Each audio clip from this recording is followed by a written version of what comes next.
seja bem-vindo a mais um Alto Estilo. No programa de hoje, a gente vai falar sobre meio ambiente, um assunto tão importante que está interferindo até nos investimentos internacionais do Brasil. E claro que isso repercute no mundo, no país e aqui na nossa cidade, no quintal da nossa casa. E para esse assunto, ninguém melhor do que a advogada Caroline Schenberg, que é uma especialista no assunto. E a gente vai falar também sobre saúde mental ou a falta dela nessa época de pandemia. Quem é que está conseguindo se manter equilibrado nesses dias? E quem conversa com a gente é a psicóloga Sirlene Feld. É um instante só e eu já volto, não saia daí!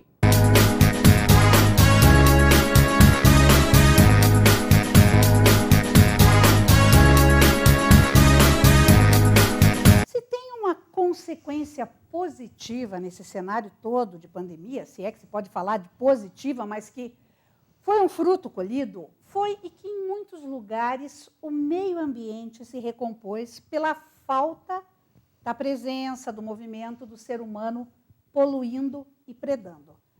A gente sabe que, infelizmente, ser humano e meio ambiente não convivem muito bem. Na maioria dos casos, um acaba judiando do outro.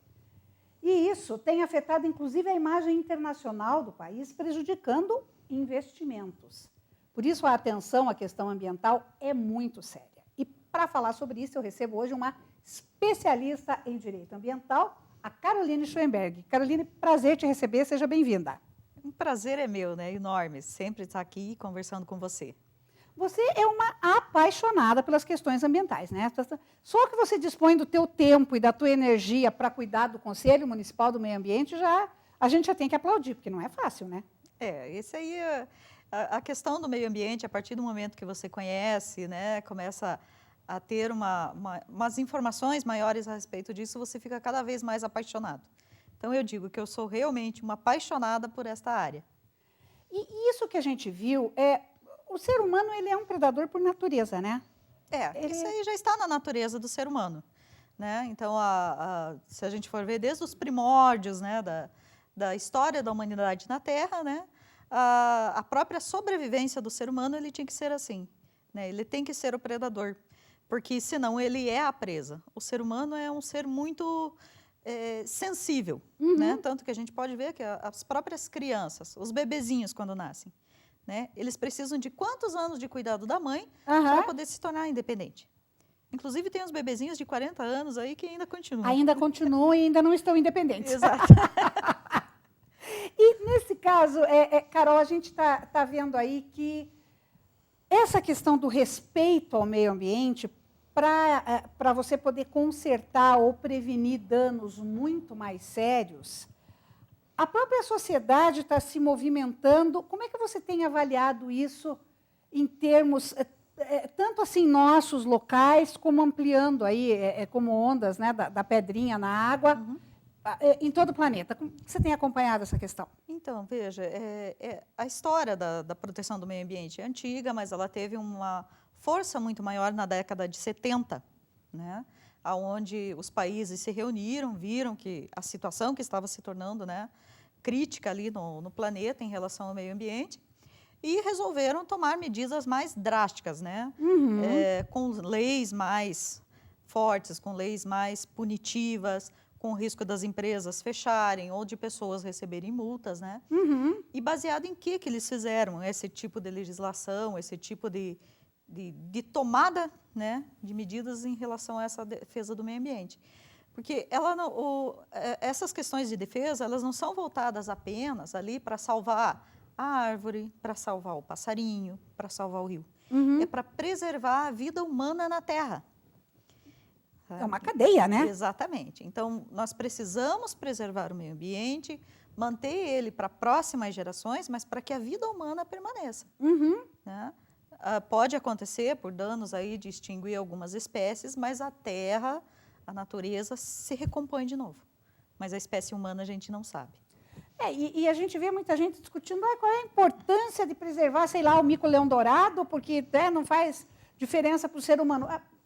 A não preservação está trazendo doenças, a destruição do habitat dele está fazendo ele vir transmitir doenças, Então, quer dizer, cada espécie tem o seu papel, né? Exatamente. Todos eles têm a sua função dentro do ecossistema, né? Então, a partir do momento que uma espécie dessa sai, né, ela é extinta do planeta, ela vai gerar um problema dentro da cadeia alimentar. Às vezes a gente pensa na onça, no mico, nos animais maiores, mas às vezes um mosquitinho faltando pode ter esse problema. E essa foi a consciência, né? Que tanto aqui no Brasil como no exterior, aí os países se reuniram para fazer essa manutenção. E hoje nós temos uma legislação ambiental bem mais rígida e, por outro lado, nós temos posturas ambientais que têm atraído a simpatia dos consumidores para determinadas empresas, né? Isso. Né? A rigidez da lei é justamente para isso, né? Para que a gente possa ter essa preservação, para que a gente tenha um ambiente equilibrado e viva com sustentabilidade. O que seria sustentabilidade? É você ver os eixos, né, da questão ambiental, social e econômica. Nós precisamos viver aqui. Não tem para onde a gente ir. Como a gente fala, né, não tem um planeta B. Então, a gente precisa ter este cuidado, né, para que a gente tenha essa preservação da nossa vida. E hoje, como se discute, não se fala mais somente em fechar a torneira. Hoje a gente sabe que tem que fechar a torneira, que tem que apagar a luz.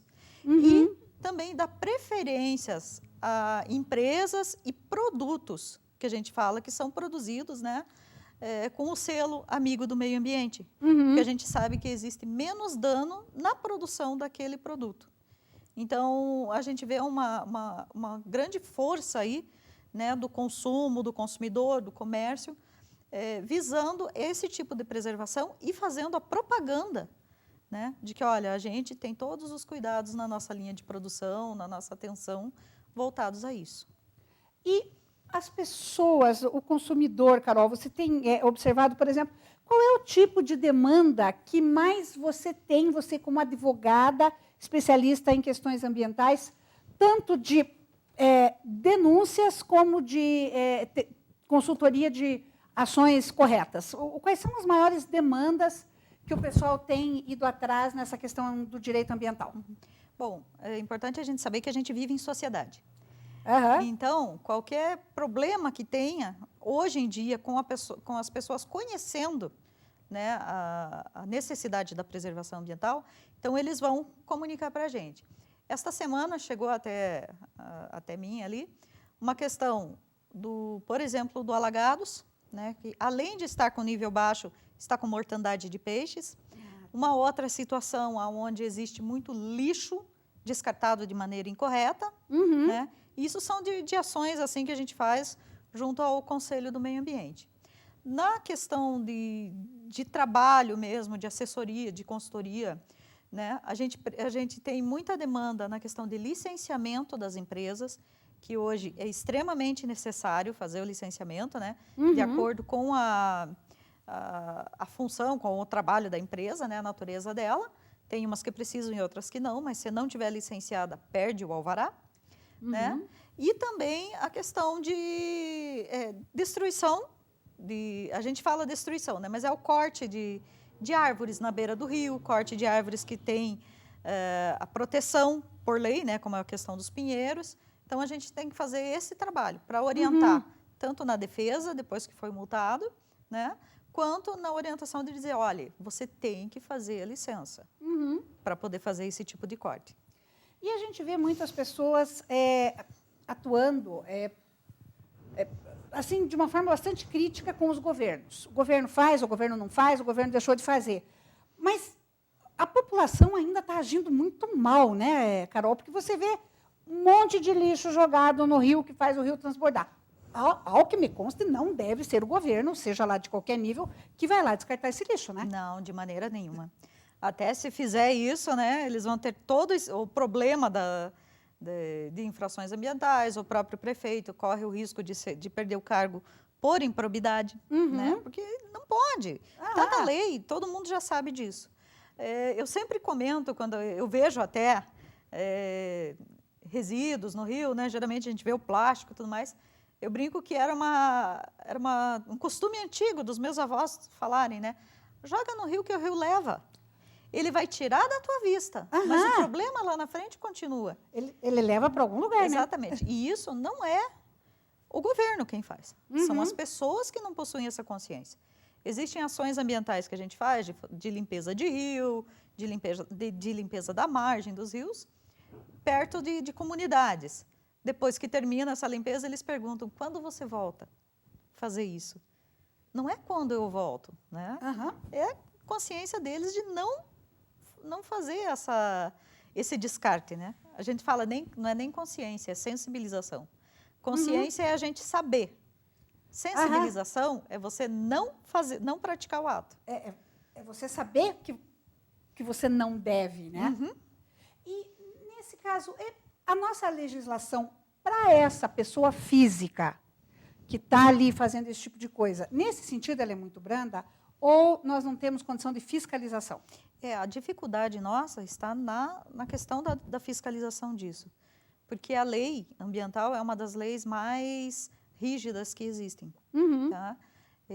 Tanto que você pode ver a diferença da pena de se cometer um homicídio quanto de matar um animal silvestre, sabe? Então, são penas muito pesadas. Na questão da pessoa em si praticar, ela vai estar praticando o crime ambiental. Então, a partir do momento que você prove que ela está fazendo isso, né, existe pela fiscalização a aplicação do crime. E o que acarreta maior, digamos assim, gravidade na situação é que a pessoa ela vai responder um processo administrativo pelo órgão que atuou, eles, né, que multou eles. Esse órgão que faz a autuação já manda para o Ministério Público. Então, o Ministério Público vai abrir um processo criminal e depois é aberto também, né, em contrapartida, um processo civil de reparação do dano. Então, pelo fato de gerar um dano na natureza, vai responder em três processos, 3 esferas. Tá. Quer dizer, isso vale para quem está ali descarregando o seu porta-mala do carro na beira do rio e jogando tudo, para quem põe fogo no lixo no meio da cidade, isso vale para todas essas questões. Vale. Aí vai ser feita a avaliação da gravidade, né? Muitas vezes ele fica apenas na multa, tudo mais, mas geralmente são essas 3 esferas. E existe uma grande dificuldade ainda. Eu digo assim que as próximas gerações vai ser mais fácil. Mas ainda existe aquela resistência. Porque antigamente, se a gente for ver aí em questão de Brasil, houve o incentivo para a abertura de terras, houve incentivo para, né, década de 30, década de 20. De repente, de uma hora para outra, isso foi cortado. Então, é um costume que a gente tem, é uma cultura que a gente tem que está sendo cortada de maneira radical. Mas, com o tempo, ela vai sendo aceita e vai se encaixando numa nova cultura da preservação. Né? E a gente vê, por exemplo, né, a questão de você não ter bolsões de calor, que você precisa ter mais árvores nas casas, menos impermeabilização do solo para não ter enchente. Só que muita gente diz, você tem um terreno legal e tal, por que você não planta uma árvore? Porque depois, se um dia eu quiser cortar, eu não posso. Exatamente. Eu deixo de ser dono. Então, ao mesmo tempo, não está faltando um pouco de maleabilidade nessa legislação, Carol? Exato. Existem muitas situações onde, na legislação, né, em vez de ajudar, prejudicou. Né? Tá. É como a questão do corte de pinheiros. Tá? Você veja, a gente tem estudos, eu trabalho muito com essa área, mas eu, né, dentro de um licenciamento, de uma autorização, eu sou favorável ao corte. Sabe? Porque a pessoa que corta, ela vai ser obrigada a replantar. Né? Corta 1, replanta 50, 100, dependendo de quanto for estabelecido. Mas então ela vai favorecer, né, o plantio e a preservação daquela espécie de pinheiro. Porque hoje em dia, quando a gente vê na questão do proprietário rural, quando ele vê pinheiro nascendo, eles cortam.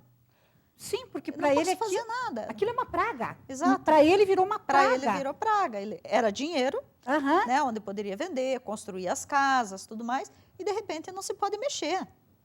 Então é muito difícil você como proprietário, né? Não é nem entender, é aceitar que você não pode mexer dentro de uma vegetação, dentro de árvores que estão dentro das tuas áreas, dentro das suas terras. Então, a partir do momento que surge um incentivo, né, onde você pode cortar, mas você vai fazer uma reposição controlada, anotada, né, tanto que pode replantar tantos espécimes ali, e desses você pode tirar alguns, vai ter um incentivo no replantio. Fala-se na questão de, não pode cortar, porque muitos vão lá e cortam. Quem faz isso é quem lida com a parte de madeira e tudo mais. Mas corta muito mais do que pode. Aí cabe o trabalho da fiscalização. Então, quer dizer, o grande problema é a ação clandestina. Exato. Porque hoje, se você vê, mesmo em praças, no centro da cidade, às vezes acontece caso de um pinheiro que não pode ser cortado, porque é uma árvore protegida, num dia de um temporal ele cai em cima de uma pessoa e mata, né? Isso. Então, tem que ter esse pensamento, né, de colocar a espécie que tem o porte necessário no local certo, né?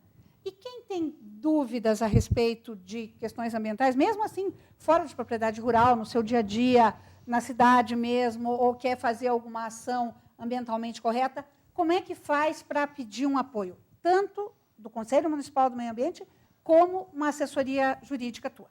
Então, a gente deixa sempre aberto os canais, né? Eu possuo o site, tenho as mídias sociais, né? E o celular, que eu atendo, como eu digo, eu tenho apenas um número de celular, é o meu pessoal e o meu de trabalho. E sempre eu peço para mandarem mensagens, tudo mais, né? Então, denúncias, então sempre tenho utilizado esse canal. Então, e qual que é o celular? Vamos deixar para o pessoal? Vamos deixar anotado. O código é 42, né? O número é 99978-5304.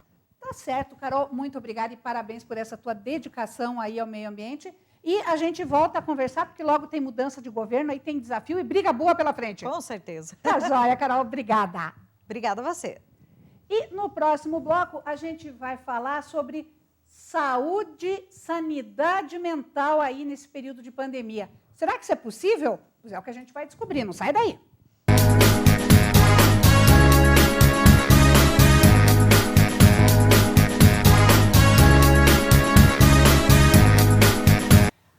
A gente está vivendo um cenário que, na maioria dos lugares, cada casa virou um mini retrato do caos. Tem problemas, desafios para serem resolvidos com crianças pequenas, crianças maiores, adolescentes, adultos, idosos. Diante de tudo isso, manter a sanidade mental como? Em especial, quando a gente fala dos idosos. Para saber sobre isso e muitas outras questões relacionadas ao nosso bem-estar emocional. Claro que hoje eu recebo aqui, mais uma vez, a Sirlene Feld. Eu falei que eu ia explorar, ela está aqui. Estou explorando, seja bem-vinda, prazer te receber. Obrigada, Ana. Eu que agradeço, né, pela oportunidade. Eu que agradeço. A gente conversou há poucos dias, mas é que tanta gente perguntou e tirou dúvidas e ficou muita coisa. Falei, não, então vamos conversar mais uma vez, porque, né? Vale a pena, nós estamos vivendo uma situação que ou a gente nunca imaginou, ou mesmo quem é bem mais idoso nunca vivenciou. Isso. Mesmo as pessoas que você vê que têm mais de 90 anos, se você perguntar, eles nunca vivenciaram uma situação dessa. É a primeira vez. Então, está difícil. E nós estamos muito por conta de... Porque quando você está vivenciando uma situação, você diz, eu não gosto de inverno, mas em setembro ele acaba. Eu não gosto de verão, mas em março ele acaba. Eu não gosto de coronavírus, e quando é que ele acaba? Aí que entra uma situação, né? Nossa mente, ela é programável. Nós temos um cérebro que programa. Tudo é programado. A longo prazo, a médio prazo e a curto prazo. Então, se nós passamos uma vida assim, quando é adolescente, ele tem um planejamento a longo prazo de ter uma profissão. Quando nós somos mais velhos, nós também sempre estamos trabalhando, primeiramente, com o pensamento a longo prazo, depois a médio prazo, depois a curto prazo. Como que hoje, diante da pandemia, estamos com essa programação a longo prazo? Não tem. Não tem, né? Quer dizer, nas mínimas coisas. Você todo ano tinha... A gente que é aqui de Ponta Grossa, essa época, todo mundo se preparando, né? Terminou as férias, todo mundo vai se preparar para o desfile. Isso. Hoje, esse ano, não tem mais desfile dia 7 do dia 15. Isso. E quem estava programando viagem teve que adiar, não sabe para quando, né? Porque, assim, né, você programa, a programação a longo prazo. Eu me programo para fazer uma viagem para qualquer lugar. Eu me programo, vamos supor, há um ano. Daqui a um ano eu quero fazer uma viagem para tal lugar. Isso a longo prazo. A médio prazo, eu preciso me programar para ter uma quantia X de dinheiro e passagens programadas, alguma coisa assim. E a curto prazo, eu vou pôr em prática isso que eu programei a longo prazo. Então, a nossa mente ela funciona assim, porque isso faz com que nós tenhamos a saúde emocional, saúde mental, ok. Sempre programando assim. Até se você precisa trocar de carro. A longo prazo, eu quero trocar meu carro. A médio prazo, eu preciso ter tanto de dinheiro. A curto prazo, eu preciso arregaçar as mangas e fazer para que isso aconteça. Ação, né? Agir. Então, nós funcionamos assim. E hoje, não conseguimos fazer nada disso.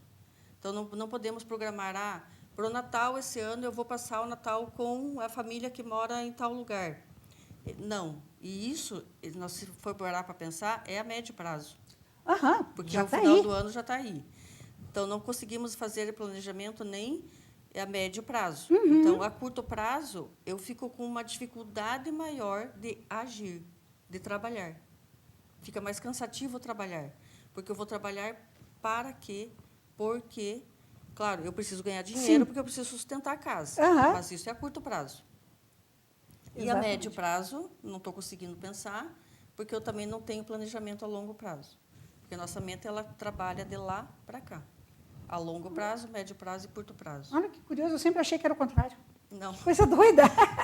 O que faz com que eu faça com que eu haja, a minha ação atual, é porque eu pretendo fazer alguma coisa. Olha que bacana, nunca tinha pensado desse. Olha que bacana, olha, viu? Que coisa legal, gostei. E isso, ao mesmo tempo, acaba gerando uma ansiedade, uma frustração nas pessoas hoje, que, sabe, eu quero ampliar meus negócios, mas... Como? Como? Para quê? Vai ser possível? Eu dependo, né? A minha empresa não depende só do meu trabalho. Nós trabalhamos em equipe, né? Até a parte da saúde é um trabalho multidisciplinar. Claro que hoje a parte da saúde não parou, é o que mais está funcionando, é o que mais está desenvolvendo. Estamos conseguindo, porém, nós estamos trabalhando com as pessoas que estão com essa dificuldade empresarial, até mesmo... Até os advogados, né? Tipo, vai ter ação, até os divórcios foram adiados, né? Porque tem a parte financeira para não gastar ou gastar, o que nós podemos fazer, o que não podemos fazer. Então, o que estava programado a longo prazo, nem a médio prazo está sendo possível imaginar e pensar.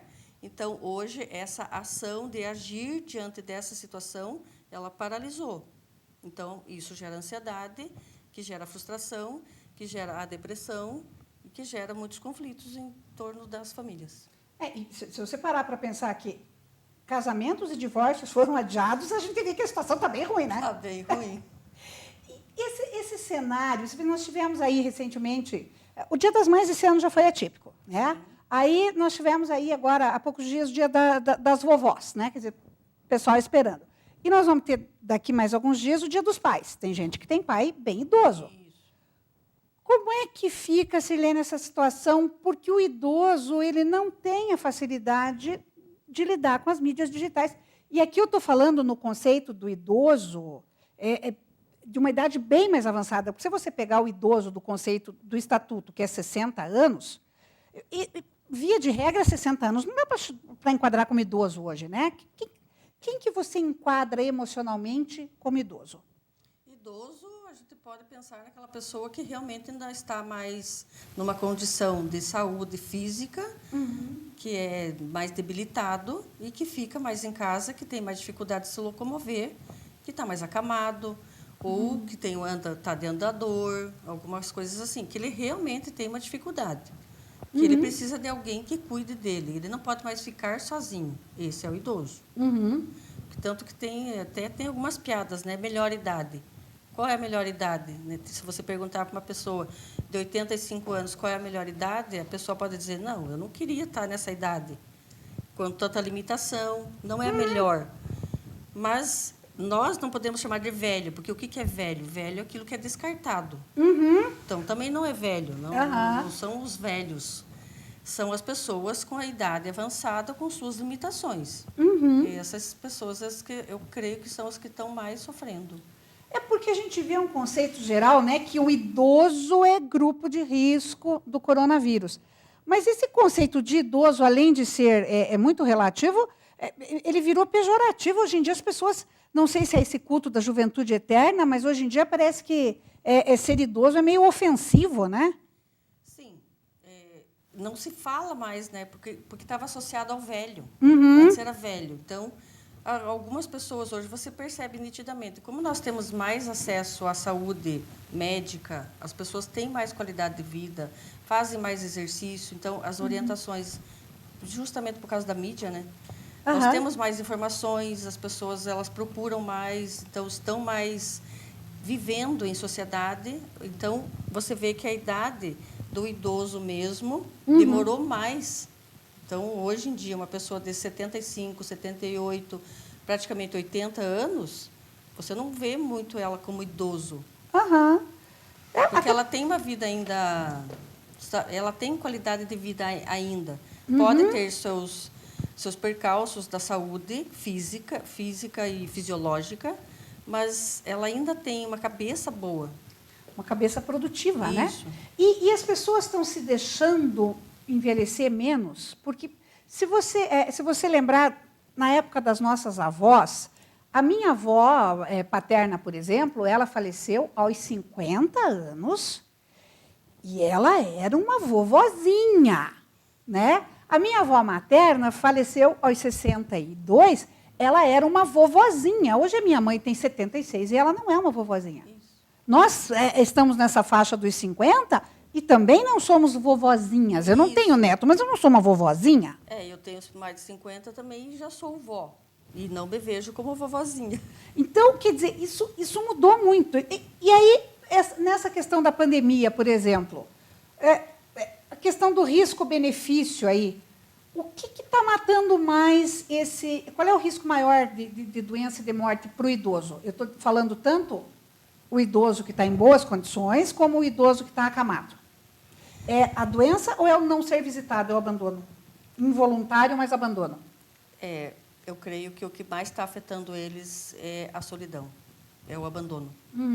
Que não posso visitar meu avô porque ele é de risco, não posso visitar meus pais idosos porque eles são de risco, não podemos ir vê-los porque eles são de risco, eles não podem receber visitas porque eles são de risco, porque nós podemos levar o coronavírus para eles e eu vou me sentir culpada porque eu acabei causando a morte dessa pessoa, que tem mais idade, porque ela tem diabetes, porque ela pode ser cardíaca, porque ela tem pressão alta, porque ela tem as comorbidades da idade. Então, não vamos visitá-lo. Aí essa pessoa se sente sozinha, aí vem a depressão, aí eles ficam acamados, aí eles perdem tônus muscular, aí eles têm dificuldade para caminhar, aí eles não querem comer, eles não querem se alimentar corretamente, porque eles deprimem, a tristeza. Então, a tristeza está levando eles muito mais a doenças e a óbitos do que ser visitado. Então, o que eu oriento os meus pacientes que têm pessoas de idade? Que eles, sim, vão visitar, sim, que eles usem todos os seus... o banho, a higienização, lavar bem o cabelo, né, porque o nosso cabelo também é algo que fica exposto, roupa bem higienizada, né, você não precisa pôr todos aqueles aparatos que os médicos usam, porém, roupa bem limpa, use uma máscara, tenha certeza de que você não está com febre, que você não está com nenhum sintoma, e vá ver seus avós, os seus pais que têm mais idade. Não precisa, talvez, abraçá-los, se caso você acha que você vai poder transmitir alguma coisa. Tenha um distanciamento aí de 1,5 metro, 2 metros, mas fique próximo, fique no mesmo ambiente que essa pessoa idosa, para que essa pessoa se sinta amada, que ela possa olhar no teu olho, para que ela possa sentir o teu cheiro. E isso faz que eu tenho percebido, pelo que eles descrevem, que tem os vovozinhos que estavam acamados depois da pandemia. A partir do momento que começaram a ir vê-lo, ele saiu da cama. Ele passou a caminhar novamente. Ele saiu da cama, está andando, está se alimentando melhor. Por quê? Porque ele está vendo as pessoas. Ele não está vendo mais por uma câmera de celular, nem por um computador. Ele está, sim, vendo a presença da pessoa. Porque na cabeça deles, como eles nunca passaram por isso, há um desentendimento de até que ponto é a pandemia, até que ponto as pessoas não me amam mais.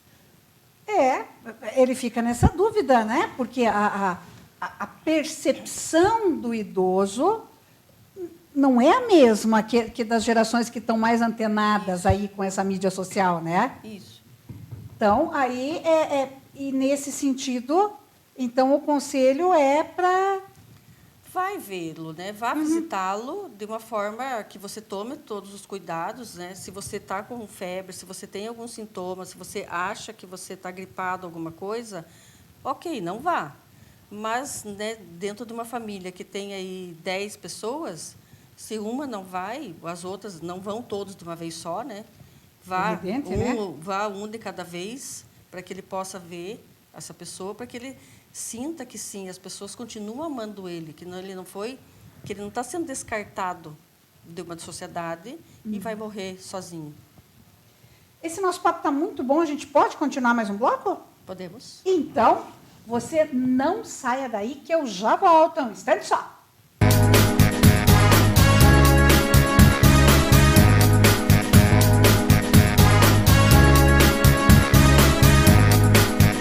Continua aqui com esse nosso bate-papo sobre sanidade mental, ou falta dela em épocas de pandemia, com a psicóloga Sirlene Feld. Sirlene, a gente falou no bloco anterior bastante sobre a questão do idoso, né? Da dificuldade aí da visita, da conversa, quem tem idoso na família, e é importante manter a rotina dele também, porque muita gente pode dizer, não, eu vou levar o idoso para a minha casa. Nem sempre isso é saudável, é? Porque o idoso está adaptado no ambiente dele. Então, claro que é preferível que nós respeitamos o espaço dele. Até para cuidar, se as pessoas se dividem por cuidar do idoso, permitir sempre que o idoso fique na casa dele e que os filhos ou os netos, quem for cuidar deles, que eles vão até a casa do idoso para que não tire ele do ambiente dele. Porque isso gera muita ansiedade no idoso. Porque ele está habituado com tudo que é dele, no seu devido lugar. Se você tira ele e coloca ele em outra casa, até que ele se adapte, ele demora muito mais do que nós, que somos mais jovens, e isso também afeta a saúde mental deles. E saindo agora do outro extremo, né, dos idosos para as nossas crianças e adolescentes, está sendo especialmente desafiador para eles esse momento em que, da hora em que eles levavam bronca o dia inteiro para sair do celular e para sair do computador, agora eles têm que fazer tudo pelo celular e pelo computador, né? Isso. Isso gerou estresse, tanto para as crianças quanto para os pais, porque estávamos no processo de tirar e agora de colocar as aulas online. Os jovens estão sofrendo bastante, porque eles sentem muita falta dos amigos, de passear no shopping, de fazer qualquer coisa, ir na academia, não estão conseguindo. Agora que voltou a aula do EPG, por exemplo, né, voltou essa semana, já fiquei sabendo que a adesão dos alunos está muito baixa. Porque a aula só remota, né? Isso, e é difícil, né? Até aula de laboratório para online, então, realmente, eles não estão conseguindo se adaptar. Isso causa irritabilidade, que gera discussão em casa, tanto para eles que são jovens, quanto para os pais, fica difícil. Então, aí vem a discussão. As crianças, a mesma coisa, né? Você precisar fazer com que a criança fique sentada em casa, que ele sabe que o brinquedo dele está ali no quarto, que ele sabe que qualquer outra coisa está ali por perto, fazer com que ele fique sentado na frente do computador por um longo tempo é muito difícil. Também gera ansiedade na criança. A criança vai ficar se ela tiver num jogo divertido que interesse. Isso, que seja do interesse dela. Uma aula, né, que é muito desafiador, inclusive do outro lado para o professor, né? Que eu percebo que está sendo às vezes até pior para o professor, porque a criança ela se adapta muito mais rápido. Ela tem um cérebro mais adaptativo, né? A parte cognitiva da criança é mais fácil de você fazer com que ela se adapte. Agora, o professor, que levou anos estudando para ter aquele sistema todo, para eles ter que mudar, e eles precisam ser muito mais assertivos na aula para prender a atenção da criança e do adolescente. Então, eles precisam inventar muito mais. Então, o professor, eu sinto que ele está sofrendo bem mais do outro lado da tela do que o próprio aluno. Tá complicadíssimo. O aspecto que você olhe, a coisa não está fácil, né? Não. E a gente estava falando aí do jovem, principalmente aí desse jovem universitário, que é o público preferencial da balada. Da balada, da festinha, né? E da pegação, e do namorinho, né? E do ficar. E como é que está isso? Agora tem toque de recolher, quer dizer, ele não pode ir para a balada, ele não pode nada disso. E a pegação também teve que ser riscada. Isso. E nós estávamos vindo de um comportamento, de hábitos sexuais, iniciando cada vez mais cedo, a coisa cada vez mais variada.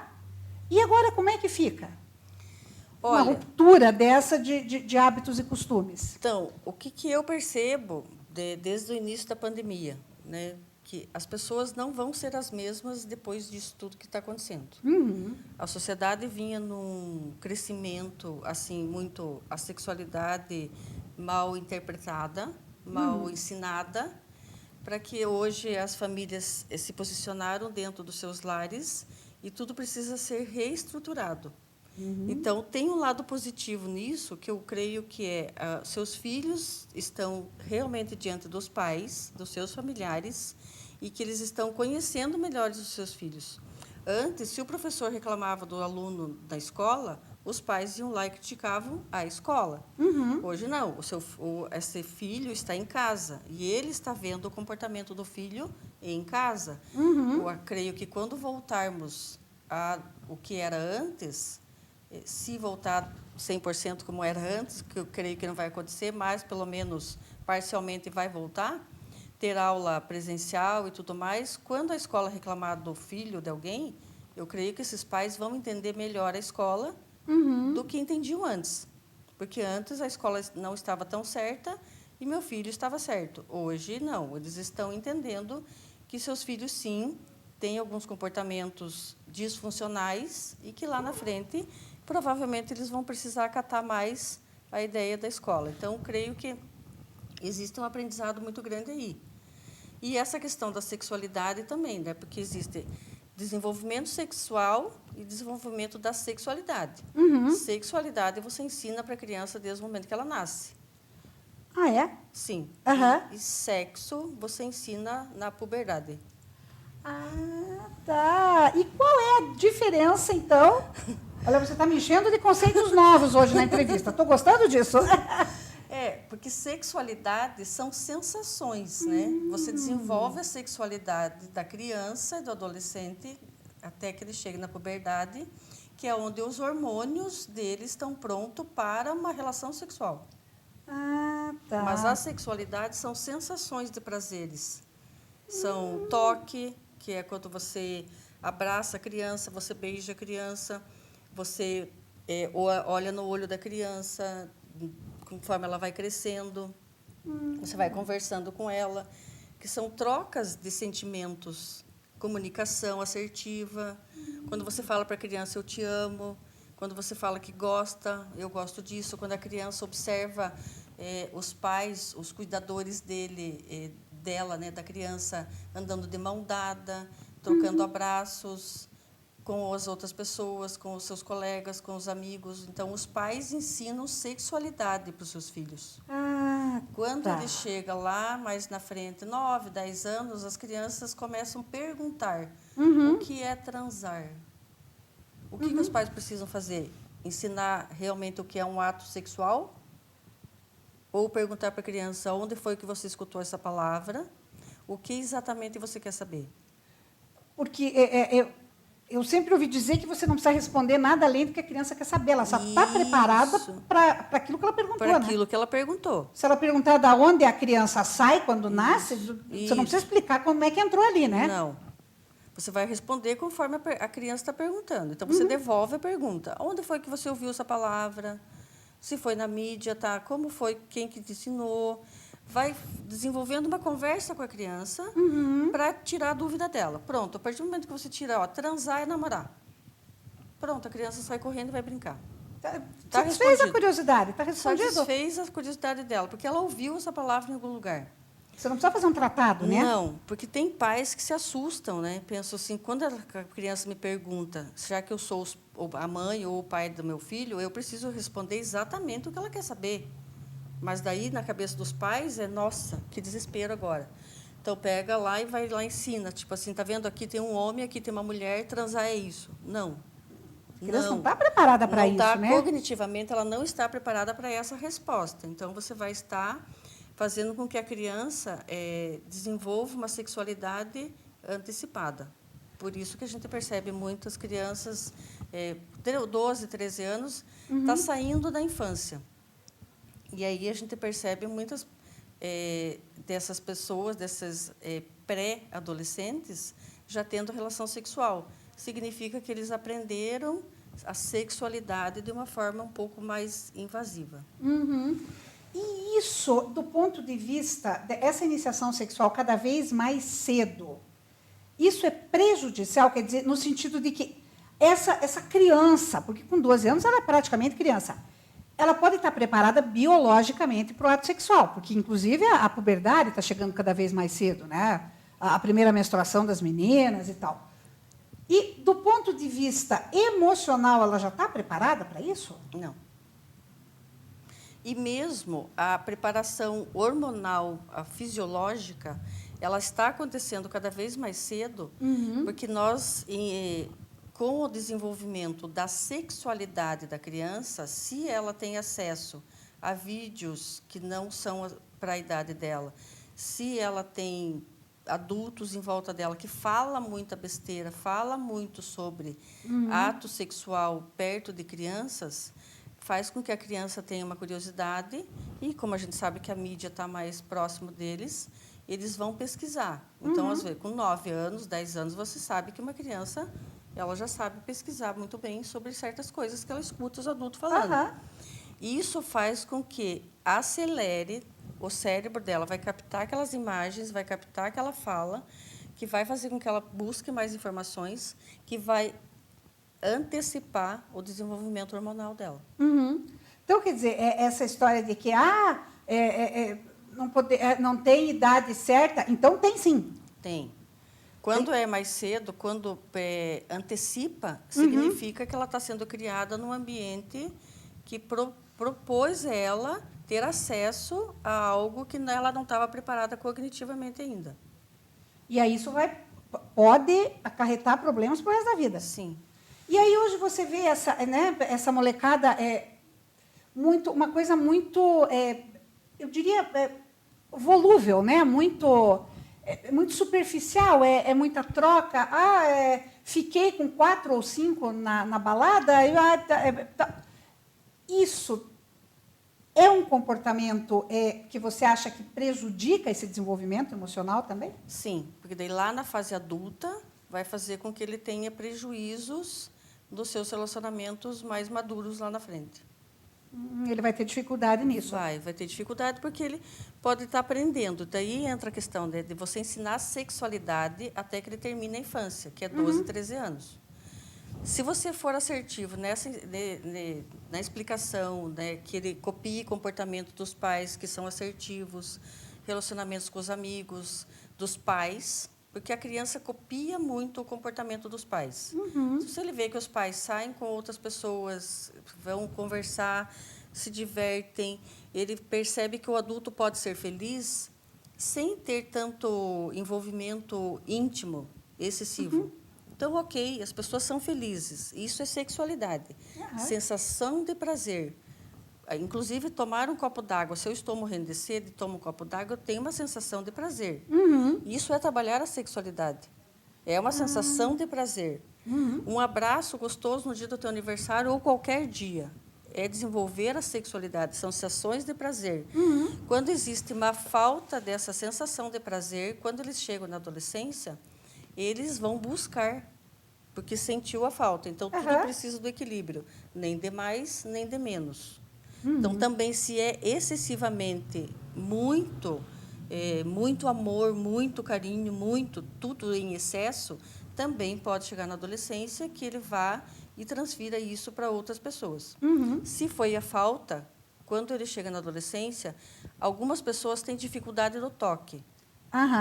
E algumas outras pessoas não. Os adolescentes, às vezes, eles vão tentar buscar entender o que é aquilo. E aí eles vão sem saber o filtro. Porque o nosso cérebro possui um filtro. Tá. Então, se ele não tem esse filtro, também ele pode ir ou para de mais ou para de menos. Então, ele se afasta.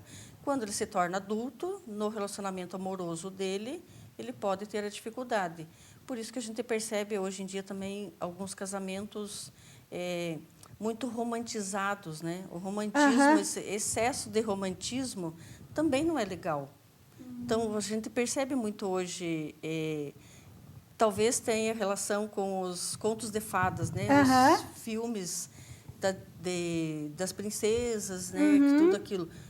Isso não existe, né? Isso é uma questão para você ensinar, tanto que no conto de fadas é um beijo na testa, são carinhos bem superficiais, assim, né?